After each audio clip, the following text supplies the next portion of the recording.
नमस्कार। दृष्टि ज्ञान प्रकाश चैनल में आपका स्वागत है।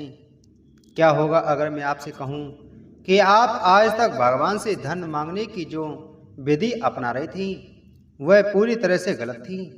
क्या होगा अगर मैं कहूं कि आपके मांगने का तरीका ही आपके और आपके धन के बीच की सबसे बड़ी दीवार है।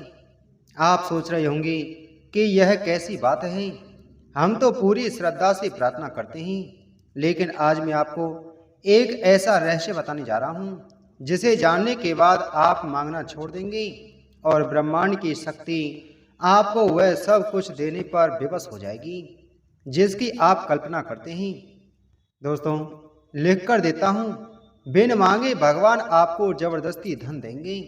बस इस वीडियो को अंत तक बिना पलक झपकाए देखिएगा, क्योंकि एक भी बात छूटी तो आप इस रहस्य से वंचित रह जाएंगे।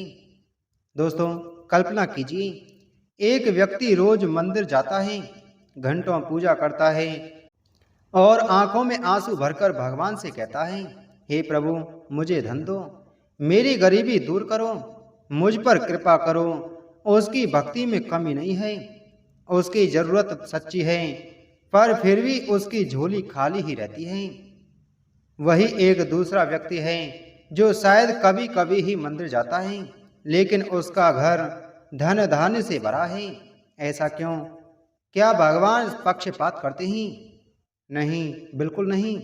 असली खेल मांगने में नहीं, बल्कि देने की पात्रता अर्जित करने में है। हम सब एक बहुत बड़ी भूल करते हैं। हम खुद को एक भिखारी और भगवान को एक दाता मान लेते हैं।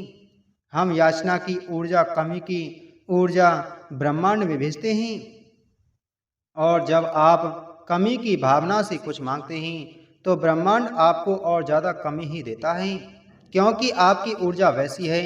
आप भगवान को यह संदेश दे रहे हैं कि मेरे पास नहीं है, मैं अभाव में हूँ, और ब्रह्मांड का नियम है, आप जैसा महसूस करते हैं वैसी ही परिस्थितियाँ आपके जीवन की ओर बढ़ जाती हैं। और फिर वह रहस्य क्या है? वह कौन सा मार्ग है जिस पर चलकर बिना मांगे सब कुछ मिलता है? वह मार्ग है कर्म योग का, अपनी योग्यता बढ़ाने का। धर्म ग्रंथ कहते हैं कि ईश्वर किसी को सीधे आकर धन का थैला नहीं पकड़ाते, वह आपको अवसर देते हैं, वह आपको उस धन को संभालने की योग्यता देते हैं। जब आप मांगने की जगह देने वाले बनने पर ध्यान केंद्रित करते हैं तो प्रकृति का सारा खेल बदल जाता है। आप अपने कर्म पर ध्यान दीजिए। आप जो भी काम करते हैं, चाहे छोटी नौकरी हो या बड़ा व्यापार, उसे ईमानदारी से, इतनी ईमानदारी से और लगन से कीजिए कि आपका काम ही आपकी प्रार्थना बन जाए।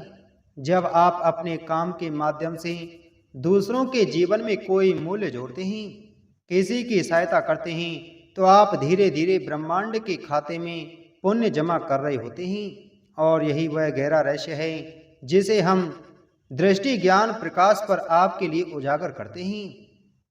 आपको ब्रह्मांड को कुछ देना होगा, तभी वह आपको बदले में 100 गुना करके देगा। दोस्तों, सोचिए, एक आम का बीज जब धरती में बोया जाता है तो क्या वह धरती से गिड़गिड़ाता है कि मुझे आम दो? नहीं, वह चुपचाप धरती में पोषण लेता है, बड़ा होता है और अपनी पूरी क्षमता से एक विशाल वृक्ष बनता है। और फिर एक दिन ऐसा आता है कि वह वृक्ष चाहे ना चाहे, प्रकृति उसे मीठे फलों से लादने के लिए जबरदस्ती करती है, उसे फल देने ही पड़ते हैं। यह उसकी नियति है।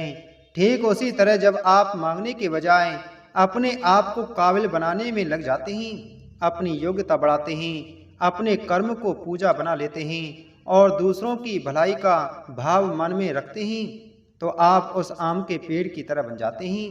तब धन, सम्मान, सफलता आपके पीछे भागते हैं। ब्रह्मांड आपको संपन्न बनाने पर विवश हो जाता है, क्योंकि आपने पात्रता का नियम पूरा कर दिया है।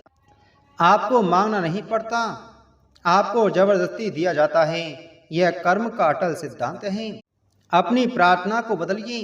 अगली बार जब मंदिर जाएं तो यह मत कहिए कि भगवान मुझे दो, बल्कि यह कहिए कि हे प्रभु, मुझे इस योग्य बनाओ कि मैं लाखों लोगों को दे सकूं। मुझे इतनी शक्ति और बुद्धि दो कि मैं इस संसार के लिए एक स्रोत बन सकूं। जिस दिन आपकी प्रार्थना याचना से संकल्प में बदल जाएगी, उस दिन से आपका जीवन बदलना शुरू हो जाएगा। आप भिखारी नहीं, एक चुम्बक बन जाएंगे जो धन और अवसरों को अपनी ओर खींचता है। यह कोई चमत्कार नहीं, यह सृष्टि का शुद्ध विज्ञान है।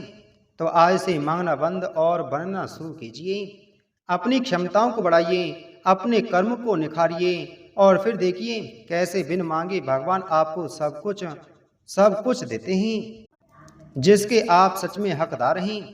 अगर आपको यह बातें दिल तक पहुंची हों और आपने इस गहरे रहस्य को समझा हो तो इस ज्ञान को दूसरों तक भी पहुंचाइए। हमारे इस चैनल दृष्टि ज्ञान प्रकाश को अभी सब्सक्राइब करें, इस वीडियो को लाइक करें और अपने प्रियजनों तक के साथ इस ज्ञान को साझा करें ताकि वह भी इस जीवन बदलने वाले ज्ञान का लाभ उठा सकें। जय श्री कृष्ण।